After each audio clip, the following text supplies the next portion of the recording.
구독, 좋아요 꼭 눌러주십시오. 구독, 좋아요.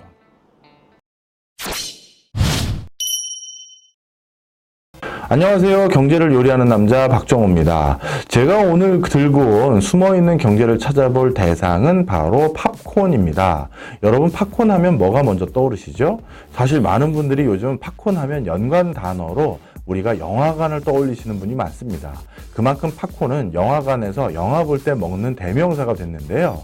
그러면 이 팝콘은 도대체 왜 영화관에서 팔리게 됐고, 그리고 팝콘이 영화 수입에선 어떠한 영향을 미치는지 오늘 그걸 살펴보려고 합니다. 먼저 우리가 팝콘을 살펴보기 앞서서 영화 산업부터 한번 살펴볼까요? 영화 산업이 대두된 배경은 1895년 프랑스의 르메이에르 형제가 영화를 발명한 이후 10여 년 만인 바로 1909년, 그 당시부터 본격화됐다라고 해도 과언이 아닌데요. 1909년 당시 미국의 주당 영화 관객 수는요 4,500만 명에 육박했고요. 영화 상영관 수도 무려 8천여 개에 이를 만큼 그야말로 영화 산업은 급속도로 성장했습니다. 자, 그런데 이렇게 급속도로 성장했던 영화 산업이 일거에 타격을 받게 되는 사건이 전개됐는데요. 그것은 바로 다름 아닌 TV의 등장이었습니다. TV가 등장하면서 옛날처럼 영화관을 찾아야 될 이유가 부쩍 줄어든 것이죠. 결국 주당 9천만 명에 육박했던 바로 영화 관람객 수는 1963년에는 다시 절반으로 떨어지는 상황까지 이르게 됩니다. 자, 이렇게 영화 산업이 몰락하자 영화관 운영하는 여러 회사들은 어떻게 하면 다시 관객들을 영화관으로 유입시킬 수 있을까? 이것에 대해서 고민하기 시작합니다. 바로 그렇게 했었을 때 본인들이 가장 먼저 대안으로 고민했던 것이 바로 팝콘입니다. 팝콘을 왜 주목했냐면요. 가장 결정적인 이유가 바로 마케팅 수단에 용이했기 때문인데요. 첫 번째 이유는 팝콘의 냄새 때문입니다. 영화관 안에서 팝콘을 구워대기 시작하면 팝콘에서 나오는 고소한 냄새가 영화관 바깥으로까지 흘러나가게 되겠죠. 자, 그렇게 되면 영화관 바깥에서 영화를 볼 생각 없이 그냥 지나가던 사람 중에 일부는 우리 그러지 말고 팝콘이나 먹으면서 영화 관람이나 할까? 바로 이 생각을 하게 됩니다. 그래서 팝콘은 바로 후각 마케팅을 위해서 도입된 것인데요. 특히 이 후각 마케팅은 시각 마케팅보다 우월한 점이 하나 있습니다. 시각 마케팅은 내가 보고 싶지 않은 어떤 대상은 눈을 감거나 눈을 돌려버리면 그만인데요. 즉 통제할 수가 있는데요. 후각 마케팅은 통제할 수 없다는 장점이 있습니다. 예를 들어 냄새라는 것은 우리가 인지하기도 전에 내 코 속으로 확 들어오게 되어 있습니다. 따라서 어느 순간 고소한 냄새가 들어오는 순간 벌써 마케팅의 유인책에 휘말리게 되는 것이죠. 바로 팝콘의 고소한 맛, 고소한 냄새, 이것이 바로 마케팅 포인트로 활용하기에 용이했고요. 두 번째는 팝콘을 튀길 때 나는 그 청각도 중요했습니다. 우리가 영화관 안에서 보면요, 팝콘을 튀기는 모습을 보시면 굉장히 시끄럽게 톡톡톡톡톡 소리를 내면서 튀기는 것이 그 소리가 그대로 홀 전체에 전달되도록 튀기는 모습들을 종종 목격하게 됩니다. 왜 그럴까요? 바로 그 팝콘 튀기는 소리 때문에 벌써 입가에 침이 고이시는 분들도 계실 텐데요. 바로 이 청각 역시도 우리가 통제할 수 없는 마케팅 대상이기 때문입니다. 우리가 순간적으로 들려오는 소리를 막을 방법은 없죠. 바로 그 상황에서 고소한 냄새와 고소한 소리가 바로 영화관으로 그들을 이끌어낼 수 있는 굉장히 유의미한 수단이라고 판단한 것입니다. 그리고 영화관이 팝콘에 주목하게 된 이유가 하나 더 있는데요. 이러한 마케팅 수단을 구사하려고 하더라도 팝콘을 만드는 옥수수 가격이 비싸다면 쉽게 이것을 활용하기가 어렵겠죠. 하지만 대공황 이후 옥수수 가격이 급락하게 됐고요. 그것으로 인해서 팝콘을 만드는 원료인 옥수수 원료가 굉장히 값싸진 상태로 바뀌었습니다. 그래서 이 값싼 원료를 바탕으로 쉽게 마케팅할 수 있는 이 팝콘에 주목하게 된 것이 바로 영화관들의 상황이었습니다. 영화관들이 팝콘에 주목한 이유는 하나 더 있습니다. 바로 영화 표값이 자꾸 저렴해질 수밖에 없었기 때문인데요.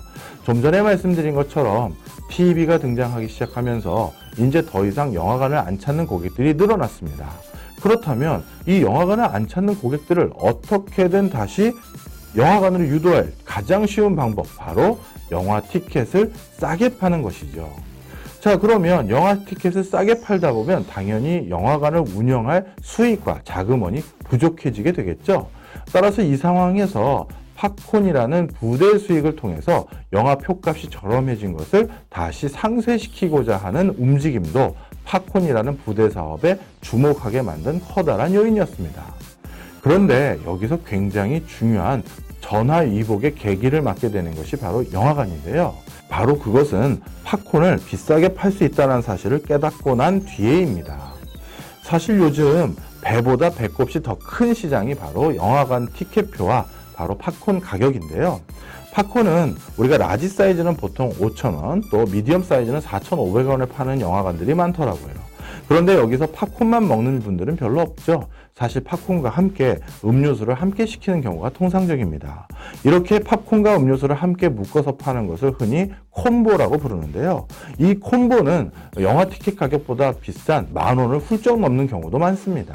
자, 그러면 정말 영화를 보러 와서 영화보다 더 비싼 주전부리를 하는 꼴이 되는 건데요. 그렇다면 팝콘과 곁들여진 음료수는 왜 이렇게 여기서 비싼 것일까요?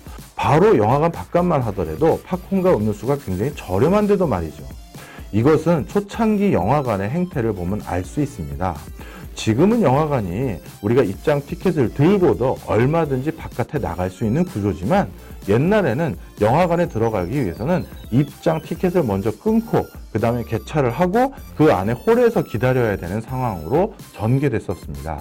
그것은 왜 그러냐면요, 지금은 멀티플렉스라고 해서 하나의 영화관에 여러 상영관이 있지만 옛날에는 하나의 영화관에 하나만 상영했기 때문에 바로 입구에서 표를 뜯고 들어가면 그 홀 안에서는 다시는 바깥으로 못 나가는 상황이 연출된 것이죠. 자, 그런 상황에서 이미 안으로 들어와 버린 많은 고객들은요, 영화 러닝타임이 2시간 가까이 되는데 중간에 배고플 것 같고, 그리고 저쪽 한 구탱이에서는 고소한 냄새가 진동하니 당연히 팝콘을 구매할 수밖에 없습니다. 그리고 그와 함께 음료수도 구매할 수밖에 없었죠. 자, 그런데 이때 팝콘 가게 주인은 한 가지 중요한 사실을 깨닫게 됩니다. 이미 입장권을 끊고 들어왔기 때문에 이 안에서 팝콘과 같은 주전부리를 살 수 있는 곳은 나밖에 없구나라는 사실에 주목하게 됐고요. 자연스럽게 가격을 하나씩 올리기 시작했죠. 그래서 나중에는 심지어 영화 표값 수준의 팝콘을 판매하더라도 고객들이 살 수밖에 없다는 사실을 깨닫게 됩니다. 그래서 영화관 안에 들어온 고객들을 대상으로는 내가 독점 기업이고 독점 시장이다라는 사실을 깨닫게 된 것입니다. 그리고 이러한 사실은 다시 누구에게 전달됐을까요? 영화관 상영주에게도 전달됐겠죠. 당연히 영화관 상영주는요, 팝콘 가게 주인을 바깥으로 내쫓고 팝콘 가게를 직접 직영하는 그런 상태로 영화관은 진화 발전하게 됩니다. 이것은 오늘날도 여전히 유효한데요. 지금도 CGV라든가 롯데시네마라든가 메가백스에서 그 안에 팝콘을 운영하는 가게는 그 영화관 회사에서 직접 운영하고 있고요. 그리고 팝콘 만드는 가게 말고 다른 가게를 두어 개 더 놓는 그런 과오를 범하지 않습니다. 영화관에서 팝콘 만드는 그 가게는 오직 영화관에서 운영하는 그 가게 하나만 두고 있기 때문에 지금도 팝콘 가격과 음료수 가격의 합은 영화표보다 비싼 상황을 유지할 수 있는 것이죠. 이처럼 영화관은요, 본인들의 표값보다 이 부대 수익으로 더 큰 수익을 얻을 수 있게 됐고요. 그것으로 인해서 지금과 같이 커다란 부를 창출하고 있었다, 이렇게 말씀드릴 수 있을 것 같습니다. 자, 오늘 이 시간에는 팝콘에 숨어져 있는 경제 원리 살펴봤습니다. 저는 다음에 다른 주제 가지고 또 찾아뵙겠습니다. 감사합니다.